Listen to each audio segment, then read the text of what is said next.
দ্বীপ, মদ, মদদ্রুম। প্রত্যেকটা দ্বীপ যেরকম আমরা নাম বলছি সেরকম শাস্ত্রেও লেখা আছে।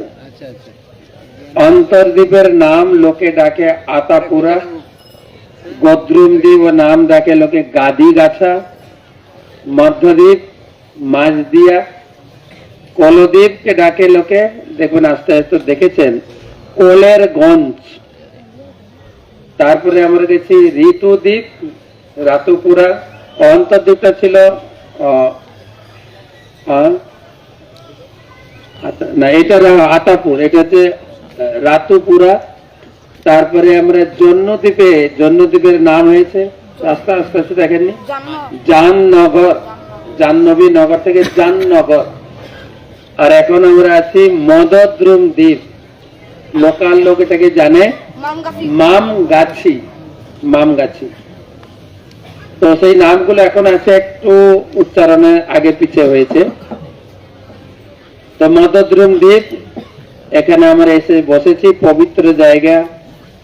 ছিল বৃন্দাবন দাস ঠাকুরের পবিত্র জন্মভূমি। আর এটাকে বলে অভিন্ন অযোধ্যা, অযোধ্যা ধাম, রামভূমি এটাকে বলা হয়।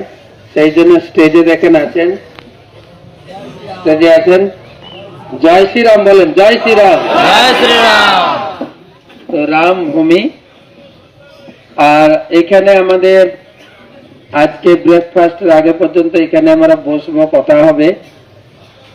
আপনারা কত কিলোমিটার হেঁটে এসেছেন? প্রায় 10-15 কিলোমিটার হেঁটে এসেছেন না?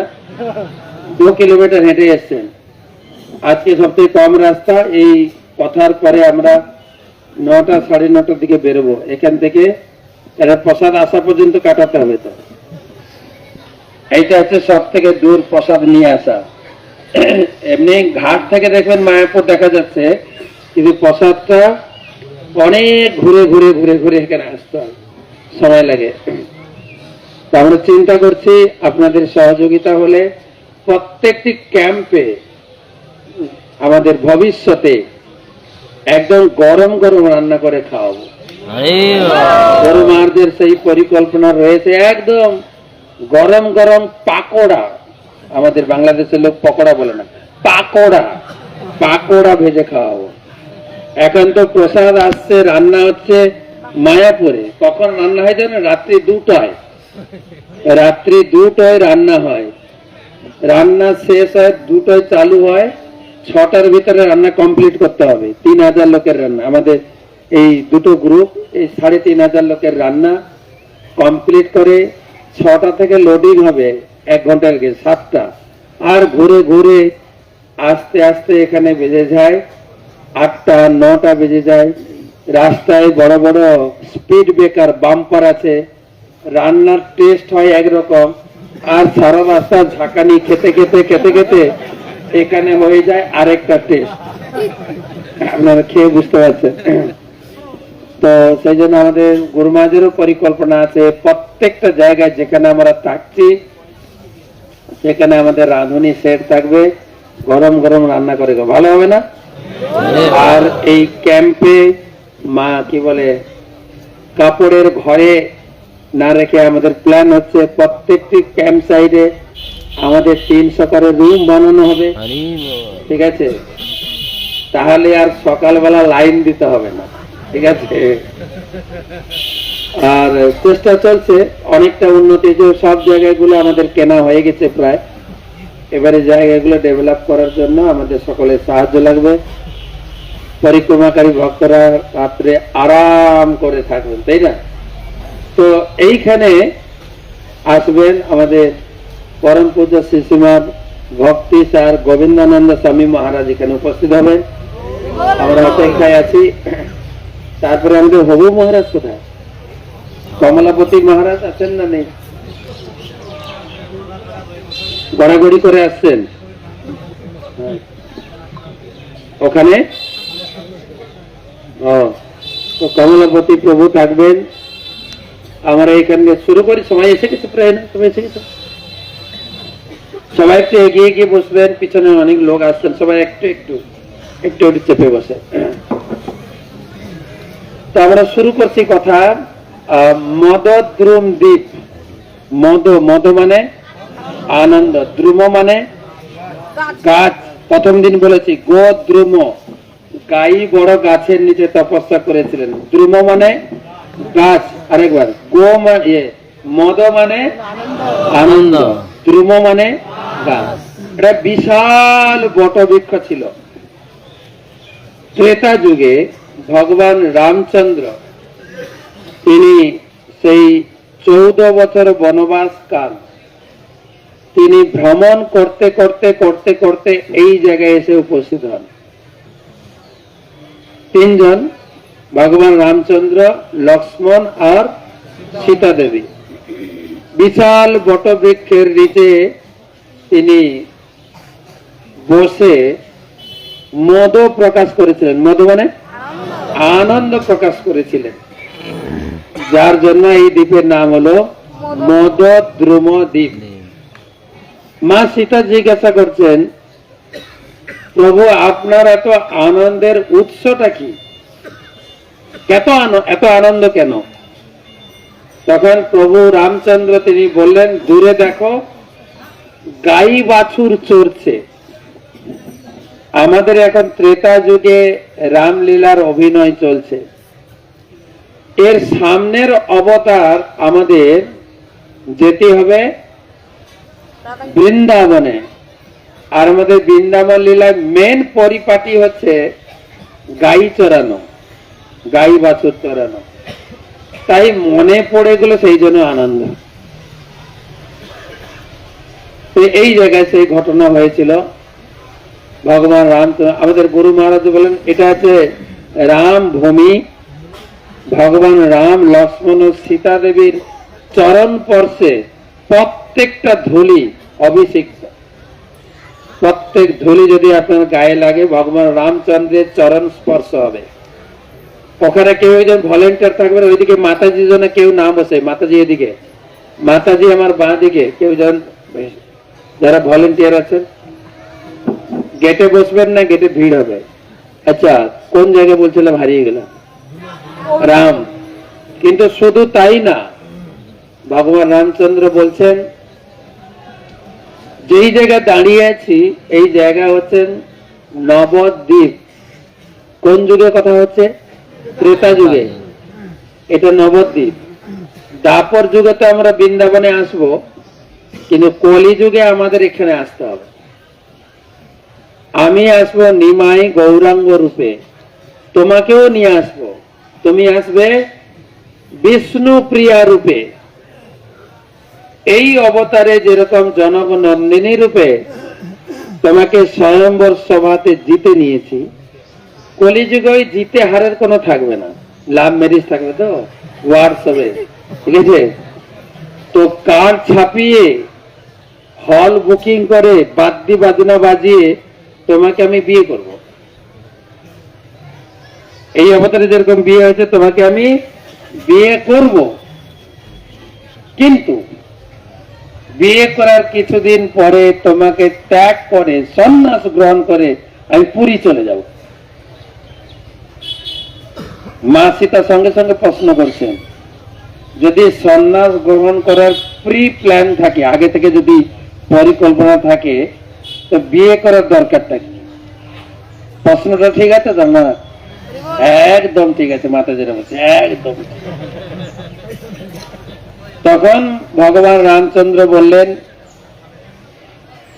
দুই ধরনের সেবা হয়, বিপ্রলম্ব আর সম্ভোগ। সম্ভোগ মানে আমি স্বামীকে সামনে পেয়ে সেবা করছি, এটাকে বলি সম্ভোগ। বিপ্রলম্ব মানে আছে স্বামী যখন আমার থেকে একটু দূরে চলে যান, তার প্রতি ভালোবাসাটা বৃদ্ধি পায়। হ্যাঁ না, আর কথা বলছে না? হ্যাঁ, বৃদ্ধি পায়। হ্যাঁ কি না? হ্যাঁ না কি? হ্যাঁ না? যারা বিয়ে করেন তারা বলছে হ্যাঁ। আর স্বামীকে কাছে পেয়ে সেবা করে, মাঝে মাঝে একটু ঝগড়াও লাগে। হ্যাঁ না? এটা হ্যাঁ কি না? লজ্জা করার কিছু নেই তো। আপনি তো আপনার জায়গায় বলছেন, প্রভু তো অন্য জায়গায় বলছেন। আপনার বাড়িতে ঝগড়া লাগে কি না? হ্যাঁ, আমরা বিয়ে করিনি জানি না, কিন্তু খবর পাই। ঠিক আছে, ঝগড়া হয় তো? না না। হ্যাঁ, আর ঝগড়া হলে একটা চরম পর্যায়েও পৌঁছে যায়, চরম পর্যায়ে। সেদিন কাহিনী শুনিয়েছিলাম না, যে একটা ছেলে, হ্যাঁ, সে চাকরি করে, শিফটিং চাকরি করে, শুনে তো মনে আছে নেই? হ্যাঁ, তো যখন স্বামী দূরে যান, তখন তার প্রতি ভালোবাসা বৃদ্ধি পায়। তো সেই বিরহ ভাবের সেবা আমি জগতে প্রকাশ করার জন্য আমি তোমাকে ত্যাগ করে আমি চলে যাব পুরীতে। আর মহাপ্রভু তিনি চলে গেছিলেন, আর বিষ্ণুপ্রিয়াদি নবদ্বীপের মেয়ে ছিলেন। কত বছর বয়স ছিল? 16 বছর বয়স। মহাপ্রভুর বাড়িতে আর কেউ ছিল না, কিন্তু বিধবা মা আর একমাত্র যুবতী স্ত্রী, তাদের দেখাশোনা করার জন্য ঈশান ঠাকুর ছিলেন। বিষ্ণুপ্রিয়া দেবী তিনি বাপের বাড়িতে ফিরেছেন, সনাতন মিশ্রের কন্যা ছিল। সারাদিন কাঁদতেন শুধু। মহাপ্রভু স্বপ্নাদেশ দিয়ে বললেন, কান্নাকাটি করো না, যেই নিম গাছের নিচে আমার জন্ম হয়েছিল, মা কোলে নিয়ে আমাকে স্তন পান করাতেন, সেই নিম গাছ থেকে তুমি বিগ্রহ বানিয়ে আমার সেবা করো, সেই বিগ্রহের ভিতরে আমি থাকবো। সেই বিগ্রহ দর্শন করেছেন না? করেছেন। দ্বিতীয় দিন গেছিলেন ধামেশ্বর, মহাপ্রভু দর্শন করেছেন। তো সেই সীতা দেবী এবং রামচন্দ্রের মধ্যে এইখানে সেই আলোচনা হয়েছিল, সেই জন্য এই জায়গার নাম মদদ্রুমদ্বীপ রামতীর্থ অযোধ্যা ধাম। তো পিছনে দর্শন করেছেন সারঙ্গ মুরারি শ্রীপাদ। তারপরে এটা হচ্ছে বৃন্দাবন দাস ঠাকুরের শ্রীপাদ বা বৃন্দাবন দাস ঠাকুরের জন্ম ভিটা। তারপরে রয়েছে, আর একটু যাবেন, রেল গেট পেরোবো আমরা, রেল গেট পেরিয়ে হাঁটতে হাঁটতে যাবো এখান থেকে আমাদের ক্যাম্পে। ক্যাম্পেই হবে আমাদের ব্রেকফাস্ট।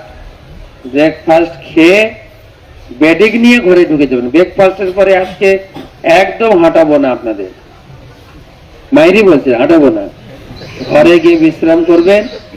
যদি পারেন একটা কাজ করতে পারেন, আপনারা একটু গঙ্গা স্নান করতে পারেন, সুযোগ আছে। আমাদের ক্যাম্প থেকে হয়তো হার্ডলি 1 কিলোমিটার হয়ে যাবে।